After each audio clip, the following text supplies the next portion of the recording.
This study, the workplace masking experience of autistic, non-autistic, neurodivergent, and neurotypical adults in the UK, takes a look at masking at work. What is masking? Not that kind of masking, no. Masking in this context is pretending like you're not autistic. It's a survival skill. It's a survival technique that autists use to be in the world as much as we're able to. The study wants to look at the nuances of masking at work, and they found 8 themes. So what I'm going to do is talk about the population of folks that they were looking at, and then let's take a look at these 8 themes.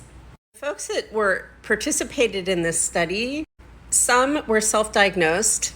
That's awesome. The study does make a distinction between autism and other kinds of neurodivergence. Many more women than men in the autistic group. Neurotypicals earn more. No surprise there. Next, we'll look at the themes. This is their chart of the 8 themes. Masking is at the center. Value of openness. A desire to socially integrate. Avoiding discriminatory treatment. To have better outcomes. This is why people mask. The detrimental effects to our well-being. Presenting an inauthentic self, unique situation, and it is widespread. This theme of openness, several folks mentioned how important it is to be able to be open and honest about an autism diagnosis in the workplace. Unmasking was also referenced as a way for participants to, and I'm quoting here, exhibit their autistic strengths to non-autistic colleagues and improve the acceptance of autistic differences. Because we have to be valuable, of course. Both autistic and non-autistic neurodivergent participants recognize the importance of having a formal diagnosis when choosing to unmask traits in the workplace. This genuine acceptance of difference was a theme, and I just want to read you a quote by one of the participants here. Socially, I don't have to do it as much because my friends and family know who I am, that I'm autistic, and don't expect me to be different or more. Someone else mentioned at their organization, colleagues were supportive once I had a meltdown, scared of moving to another organization in the future in case they don't understand. We'll talk about integration next. Second theme of this research is a desire to integrate socially. 3 subsections are fitting in with the norm, and that has to do with using masking as a tool to deceive so that you think we're normal. Even though we are normal, we're just different. Some people want to just blend in, others really want to participate deeply, and that masking assists with that.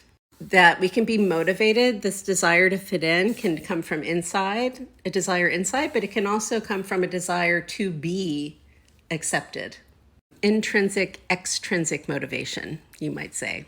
Some participants mentioned that continued masking is necessary to continue having a relationship. It's exhausting. The attempt to avoid ostracism has to do with being rejected. With the thing where we get it right for a little bit, we fit in, and then it all falls to shit. That's the thing at work, right? Like, part of success is being popular. And all of this impacts an autistic's capability of being popular, because masking is deceiving. Yeah, that's me saying masking is deceiving. More themes from this study, doing 3 and 4 together. Avoiding discriminatory or prejudicial treatment. There's a fear of being bullied. We bring our past experiences into this. This is about masking autistic traits at work. These are researchers that looked at autistic individuals, neurodivergent individuals who are not autistic, and neurotypical humans. We're avoiding perceptions and stereotypes. Very concerned about being misinterpreted. This is a thing that happens often with autistic individuals. I'm going to be treated like an equal, please. Thank you. Appreciate it. Let's try not to condescend to the autist. Let's go for equality. This insufficient understanding has to do with the lack of awareness around what neurodiversity is, how it shows up in the workplace, the support that we need. But we also don't want to be a burden. around explaining what's going on. It's about competence, cultural competence. Absolute link between masking and employment. The higher masking, the more employable. Financial pressure is a huge factor in masking because we need to survive. We need to eat. Many participants expressed concerns about not adhering to workplace norms and how that would impact them financially. To be perceived as competent, as adding value. Quoting a participant, now we're down here with the 5th and 6th theme around adults who mask autistic traits at the workplace. 5th theme has to do with it being detrimental to well-being. And number 6 is about authenticity. So let's look at detriment. It is exhausting to pretend to be neurotypical. It is exhausting. Some participants acknowledge short-term benefit of masking in isolated scenarios. The overall sentiment is that masking is too demanding to sustain in the long run. And then that influences our quality of life at work and at home.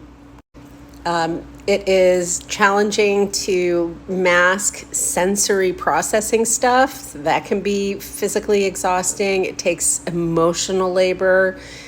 There can be severe outcomes like meltdown and burnout. And then number 6, being authentic or inauthentic. So participants likened masking to the role of an actor, taking on a different persona that might be entirely separate from their true self.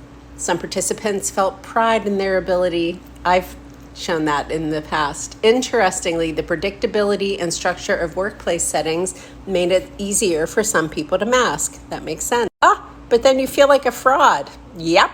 And that you're not true to yourself. Yep. And that no one really knows you. Also accurate.